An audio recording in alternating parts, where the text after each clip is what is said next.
kitchen with a chipped pot sink piled high with dishes. Hazel saw the heel of a stale loaf of bread on a bare table, and from under the table 2 grubby faces stared up at her. They belonged to Leonard and Betty Holling's half-naked offspring, a boy of 3 or 4 and a girl under 2, sitting cross-legged, still and silent as little Buddhas amidst the chaos around them. "The midwife is here," Leonard yelled up the stairs. "Take the kiddies to Doreen next door." "Ugh," his wife called back. Before a fresh wave of contractions must have gripped her, the sentence ended in a series of groans. "I'll need hot water," Hazel instructed the down-at-heel father. "Plenty of it, plus towels and some sheets of brown paper if you have them." She hurried upstairs, following the sounds of a woman in labour into the bedroom where she found her patient prone on the bed. The grate in the small fireplace was empty, and the only objects in the room besides the old-fashioned iron bedstead were a washstand with an enamel basin and a rack with a scrap of striped towel hanging over it. "Hello, Betty.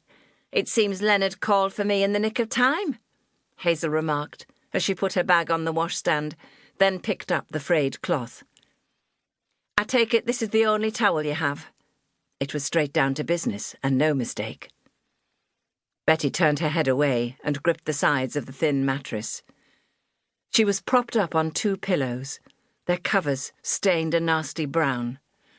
A torn yellow eiderdown had slipped from the bed onto the bare floorboards. Once the latest contractions had passed, Betty looked wearily at Hazel. "Do me a favour.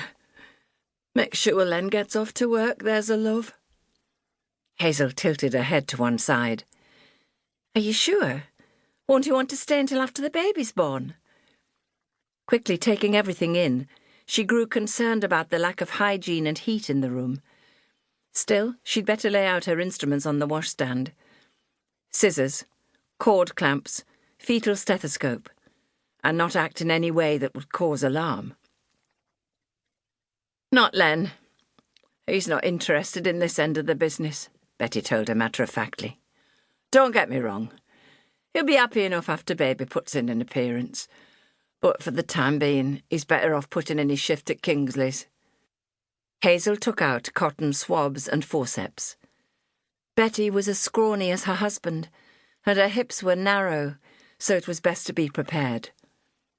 By the look of things, there would be no brown paper available to slide under her to absorb some of the mess. Hazel could manage without this, but not the hot water.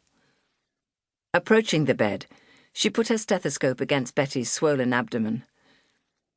"I'm sorry, this'll feel cold," she murmured, counting carefully until she was satisfied that baby's heartbeat was normal. She finished just in time, because Betty drew up her knees sharply and clenched her teeth at the start of yet another contraction. "I'm afraid we've left it a bit late to give you something for the pain," Hazel admitted. "Not to worry. I never had anything for the last 2 either. They say it slows things down." Hazel patted Betty's hand and smiled. How was it that the ability to endure labour pains without chloral hydrate was still seen as a badge of courage in these parts? "I never went to the infirmary either. Not once. You wouldn't catch me in one of those places, not even for a check-up. I stayed at home both times, and I've got 2 healthy kiddies to show for it." Though ill-informed, Betty's pride in her own achievement drew a warm smile from Hazel. Then, hearing movement outside the room, she went out to find Doreen, the elderly next-door neighbour, struggling up the narrow stairs with a large pan of steaming water. "Champion!" she exclaimed, hurrying to relieve the stout woman of her burden. "We'll need more of this, and towels too if you have any to spare." Doreen nodded, then bustled away, while Hazel took the water into the room. The maternity pads that she carried in her bag would have to do the mopping-up job of the more usual brown paper, she decided.